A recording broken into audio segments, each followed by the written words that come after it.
He approached Irina with kindness and asked, "Irina, are you okay? What happened?" Irina, trying to calm down and fight back tears, told him about the chance encounter with the baby on the street and how she couldn't leave the child without help. Oleg listened attentively and said, "All right, we'll sort out this situation. In the meantime, you can keep the baby with you. I'll think about the best course of action." Artem and Irina gratefully looked at Oleg, feeling relieved and supported. They understood that they could resolve this situation together and preserve the friendship they found in each other. Offensive words were directed at the friend, but he rephrased them. "Are you out of your mind, Alexievich, losing your temper like that?" "Calm down," said the company owner. "I understand your concern. It's a child, not a weapon of mass destruction. Have some respect, for heaven's sake. I myself lost my wife and little daughter in a car accident, and I would give anything to hold my baby girl in my arms again. Children are a miracle. You're not married yet, so you can't understand the joy of being a parent." The young mother had nowhere to put the baby. "So what? She's making an effort, not sitting idle. She came to work." Dennis also felt uneasy and whispered an apology for his rudeness. Hating Irina for putting him in an idiotic position, the partners also looked disapprovingly at him, agreeing with their colleague. "Oleg Romanovich, this is not my child. He is, of course, adorable, but I found him on the street. He was lying in a box, unwanted by anyone, abandoned by his parents. Can you imagine?" Irina explained the details of finding the child to those present. Tears welled up in Oleg's eyes as he listened to her story. He promised that he would use his connections to help her find the baby's parents. After the negotiations, he called Dennis for a conversation and announced that he was transferring him to a branch of the company. Dennis knew what that meant. He was being demoted, sidelined. Oleg had assessed the employee's abilities and decided that he didn't belong in the main office.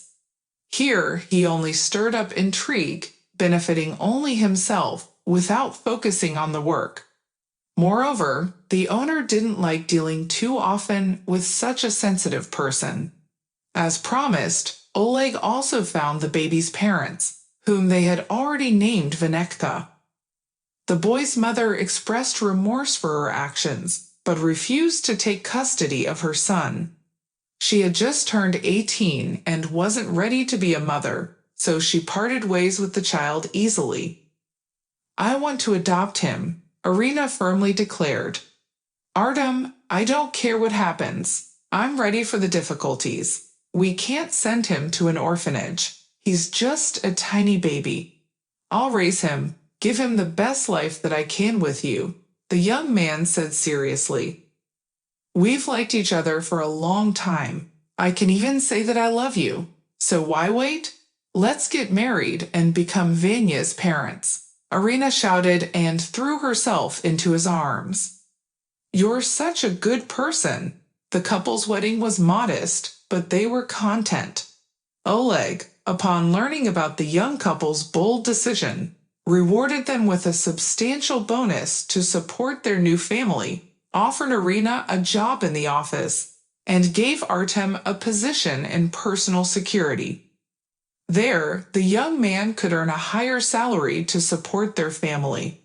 Oleg praised the couple for their actions and wished them good luck. Oleg often donated funds to support orphanages and shelters, hoping that Irina and Artem would live a happy life and raise Venechka to be a good person. If you enjoyed the story, please support me with a thumbs up button. And to stay updated on the release of new interesting stories, click the notification bell. Irina was still open and naive, thinking that people in the team were united by a common goal and should always help each other. Based on these considerations, without thinking, she decided to. One of the managers, who reported news to Denis Alakushin, decided to open her eyes to the unpleasant truth. He had a terrible mess under his desk, always full of trash. Can you imagine? The girl was fearlessly talking, despite having a trash bin right in front of her. He's supposed to be a big shot, a boss, and he can't even wipe his shoe on the doormat before entering the office. The sand from his shoes leaves a mark, for heaven's sake.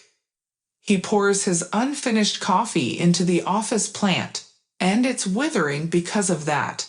But it's just not right. The manager, in response to Arena's complaints, only smiled and immediately rushed to Dennis' office to report everything to him. "Look at this scoundrel, a country bumpkin who came from who knows where," he said, not even refraining from making derogatory remarks. "She dares to speak ill of us." Our boss was furious with the employee and would have fired her right away, but there would be no one to maintain cleanliness. She's in charge of important negotiations. Oleg, the owner of the company, will also be present, so there's no need to rush. Let her work a little longer, and then Dennis will deal with it. Meanwhile, Arena continued to diligently perform her duties, radiating positivity. Despite her friendly remarks, the office workers didn't appreciate her much. They always had sour faces and didn't hurry to smile in return. The only close friend with whom Arena could talk without hesitation and enjoy the conversation was the security guard at the entrance, Artem. Recently discharged from the army, he joined the security team. He was paid well, and working here offered him opportunities for promotion for good service. "Oh, Arena, I haven't enjoyed talking to someone like this in a long time," the guy said when they had reached a level of trust where they could discuss personal matters. "Ever since my fiancé didn't wait for me in the army and cheated on me with my best friend, I've been wary of women." "Can you imagine? How could she do that? It's just unfair," the naive girl exclaimed. "Both of them lied to me until the very end. The whole family and neighbors knew already, and yet they had the audacity to deny it." "Well, it's all in the past now," Artem consoled his friend, gently patting her hand. "It had to happen that way. You'll find your happiness with someone else. Maybe I should have married my fiancé and missed out on true love. Perhaps you're quite the romantic," he added with a smile. The friendship between the two young people went beyond working relationships. They often went for walks in the park, sat in cafes, or watched movies together in the theater. Arena was delighted to have found a close friend since her days in the orphanage, where she could freely socialize with peers. Artem was kind and reliable, and that captivated her. When the day of the important negotiations arrived, causing the entire office to be on edge, Arena rushed to work in a panic. The problem was that she was running a little late. She ran through the alleys, trying to take a shortcut when she suddenly heard a child's cry, sounding like a meow. She noticed a box, and inside was a baby in diapers, just a few weeks old. Arena didn't have time to investigate, but she couldn't leave the baby to certain danger in the middle of the street. Holding the baby in her arms, she ran to the office. Artem, seeing his friend at the entrance with a baby in her arms, was stunned. "Where did you get that? But we'll figure it out later. For now, you can bring the baby to your place. I'll change into my uniform to show everyone that I'm at my post, and I'll be right back," she pleaded with a pleading look, rocking the baby, who, as luck would have it, started crying. "Hush, little one, hush. Don't be afraid, I won't hurt you. I guess you must be hungry," Artem said.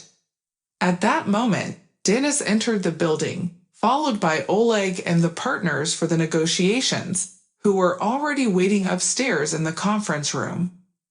The department head was furious at the noise and Arena's tardiness. She had brought a baby to work on this crucial day for the company. "What on earth is this?" he asked, standing next to the terrified girl. She just dumbfoundedly opened her mouth, not knowing what to say. "And is it worth going into lengthy explanations? This is beyond all bounds." The man raised his voice. "Not only were you late, but you also brought a baby. How? I ask you, do you see any other employees with infants? Why do you allow this to happen? You're so young, you must have had your fun. You didn't think with your head, and now you're creating problems for others. I'll fire you without severance pay." Artem wanted to intervene and give the enraged Dennis a piece of his mind, but Oleg stepped in. 21 years ago, Irina was only 21 years old. Life forced her to provide for herself at such a young age. It was difficult for her to find a job, so she ended up being hired as a janitor. The work was hard and demanding, but she had no other choice. To support herself, she had to work long hours. No one could have predicted how Irina's fate would unfold. She was the daughter of wealthy people, business owners, but fate was not kind to her. A tragic accident shattered her happy family. They drove into the fog for an important meeting, and the driver lost control due to poor visibility on the slippery road. Another car veered into their lane. Irina narrowly escaped death because her parents didn't take her with them, leaving her at daycare. There were no relatives around until the end of the day, and the little girl was sent to an orphanage. She spent 3 years there, yearning for her vanished parents. Irina often thought that she was unlucky to end up in such a family. She dreamed of being the most well-mannered and charming child. She would have been better off staying under the state's care until the age of 18 than being taken by the family that decided to adopt her.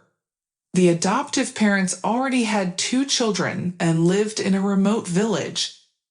The conditions Irina encountered were unfamiliar to her. The couple did not consider it their duty to take care of unfortunate orphans. They took the girl in to be considered a large family and receive various benefits and privileges. Irina was shocked by how irresponsible her adoptive parents turned out to be. They didn't work anywhere and didn't try to find jobs, relying on the government. Disorder and an unpleasant smell prevailed in the house, and everyone was unkempt. Clothes were rarely washed, and everyone went around in a dirty state. The garden was neglected, and water and electricity were conserved in the house.